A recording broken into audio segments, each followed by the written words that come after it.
एक छोटे से गांव में नानी और चिंटू रहते थे। दोनों बहुत गरीब थे, लेकिन दिल के बहुत अमीर। नानी रोज सुबह उठकर जंगल के किनारे एक नीम का पौधा सींचती थी, जिसे उन्होंने अपने हाथों से लगाया था। चिंटू उस पेड़ की छाया में बैठकर खेलता और उसकी पत्तियों से बनी दवा से अपनी छोटी मोटी बीमारियां ठीक करता। समय बीता, नीम का पेड़ बड़ा हुआ और उसकी पत्तियां औषधि जैसी हो गईं। चिंटू हर दिन वही पत्तियां चबाता और खुश रहता।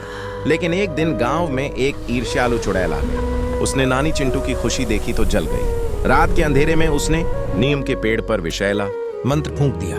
अगली सुबह जैसे ही चिंटू ने नीम की पत्ती खाई, उसका शरीर कांपने लगा, आंखें पलट गईं और वह जमीन पर गिर पड़ा। चिंटू दर्द से कराहने लगा। नानी यह दृश्य देखकर फूट फूट कर रोने लगी। गांव में कोई वैद्य नहीं था। नानी लाठी के सहारे भगवान की शरण खोजने निकल पड़ी। कई कोस चलने के बाद उसे पहाड़ के ऊपर एक पुराना शिव मंदिर दिखाई दिया।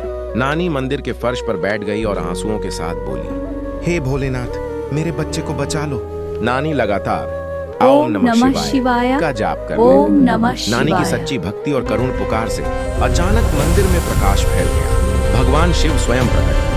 नानी डरते डरते चिंटू My की Lord, हालत Chintu is बताई। very ill. I Mahadev tremble for बिना him. एक पल I hear गंवाए your plea, नानी के Nani. साथ चल He is in my पड़ते। care. चिंटू के पास पहुंचकर शिवजी अपनी जटाओं से गंगा जल गिराते हैं और त्रिनेत्र को क्षण भर के लिए बंद करते हैं।